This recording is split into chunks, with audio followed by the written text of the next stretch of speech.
Safety for refugees. Who is affected by refugees? Who are the stakeholders? The governments of countries from whom refugees flee. It could be that the government is persecuting people and forcing them to leave the country. It could be that there is war in the country that is forcing them to leave. So another stakeholder is the people who are forced to leave their countries, and also those who are persecuting the people who are forced to leave their country. Sometimes it's an issue of ethnicity, which becomes a genocide issue if people stay in the country. Sometimes it's a religious issue. Sometimes it's merely a civil war.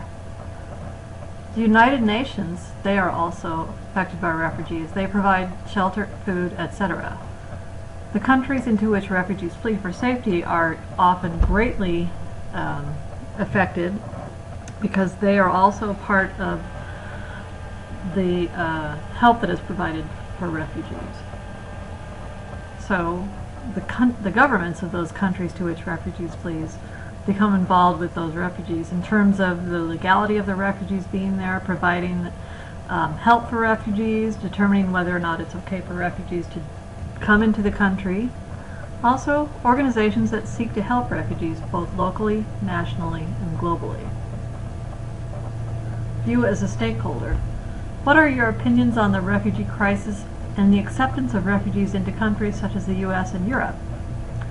Is it strictly a factual issue of right versus wrong, or does it involve a difference of opinion held by American citizens and political leaders on how to handle this crisis? This is a question that one of my students offered in the last semester. Here's a suggested TED Talk by Alexander Betts. Our refugee system is failing. Here's how we can fix it.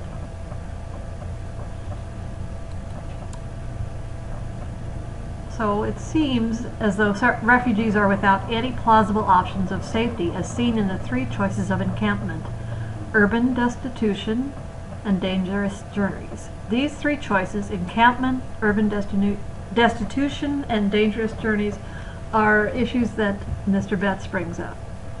Are these options forced on refugees by politicians who only view refugees as a cost to society?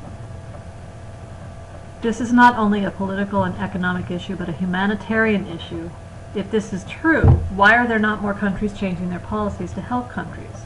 It's an incredibly large issue for people who are forced out of their countries. So what ethical framework fits the various stakeholders? Which option will produce the most good and do the least harm? One could say that bringing refugees in the country could do the most good and provide the least harm, but people who are living in the country might not feel the same way. They might think that the rights approach, which says which option best respects the rights of all who have a stake, must involve looking at the rights of the people who are already in this country and who are deciding whether or not to have refugees join. Which option treats people equally or proportionately? The justice approach. That probably means that countries would be more willing to take people into their countries. Which option serves the community as a whole and not just some members? Again, we're stuck with, it depends on who you think the community is. Should you include refugees in your community? And then, which option leads me to act as a sort of person I want to be? The virtue approach. I think that this approach would require that people allow refugees into the country. And then there's right versus right. There's truth versus loyalty, individual versus community, short-term versus long-term, and justice versus mercy. It could be said that in the short term, refugees cause a lot of problems for the countries that they come into because they need to be provided food, shelter, clothing, health care, things like that. But in the long term, it's possible that refugees also provide new businesses and new opportunities. What are the cultural frameworks of stakeholders? Think about this. Economic, educational status, traditions of the country, language, location. Location is a big deal for refugees. Political, that certainly has something to do with whether or not people are refugees. Religious beliefs, that has been an issue in the last 25, 30 years, has probably actually been true for as long as religion has been around. Gender may have something to do with it, ethnicity certainly, and behavioral norms and family traditions. Remember, refugees are human beings.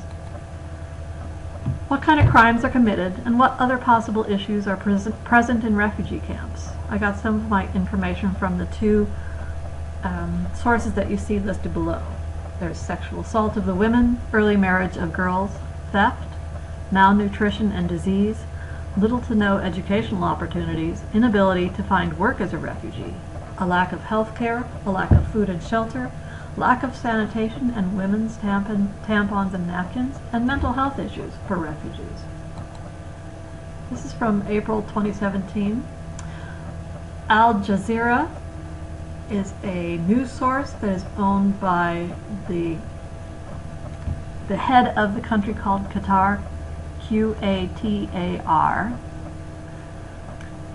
This site reports Lebanese Prime Minister Saad al-Hariri has warned that his country is close to breaking point due to strains of hosting more than 1 million Syrian refugees, fearing that unrest could escalate due to tensions between refugees and local communities.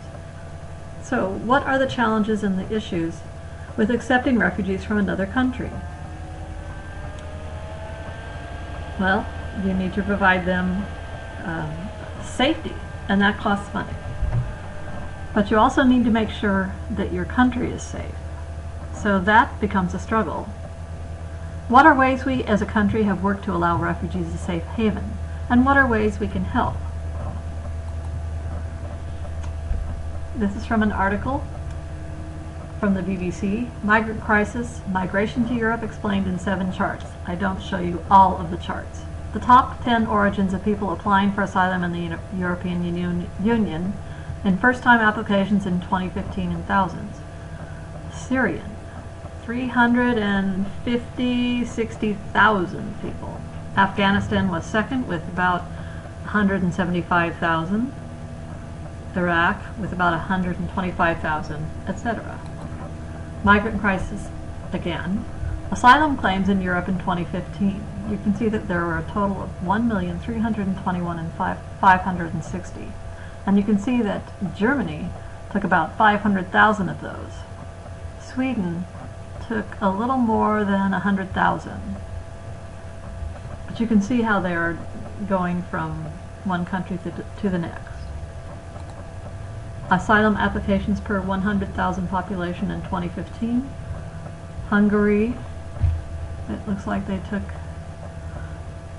you can see how Hungary and Sweden and Austria took most of the people, most of the applications.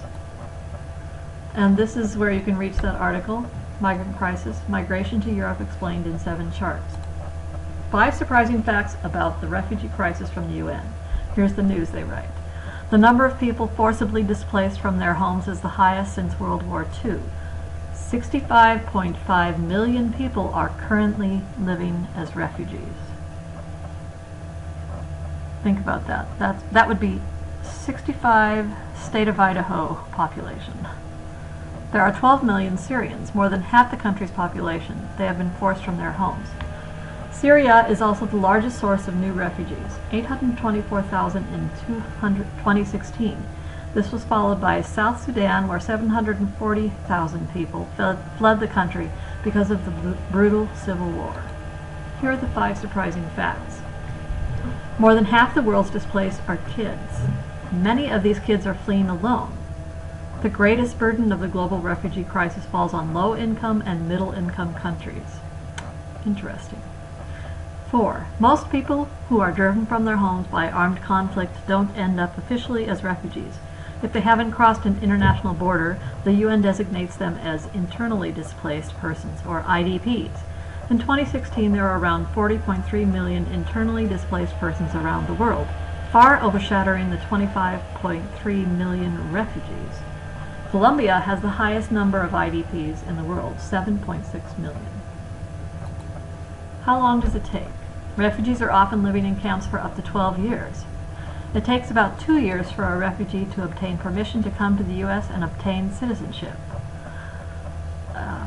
I had a student in one of my classes who had been in a refugee camp for 7 years before he made it to the United States, and he was nearing his 40s as he began his second year of college.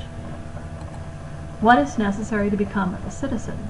You can see the list of fees that immigrants must pay at this website. You can also see the naturalization eligibility worksheet. Can you pass the naturalization test? Most people can't without really studying. Boise agencies that are helping refugees, Agency for New Americans, and in fact, one UF200 class focuses entirely on refugees. There's also the Idaho Office for Refugees. And finally, Rescue Lives in Boise, Idaho, which is part of the International Rescue Committee, or the IRC. Thank you.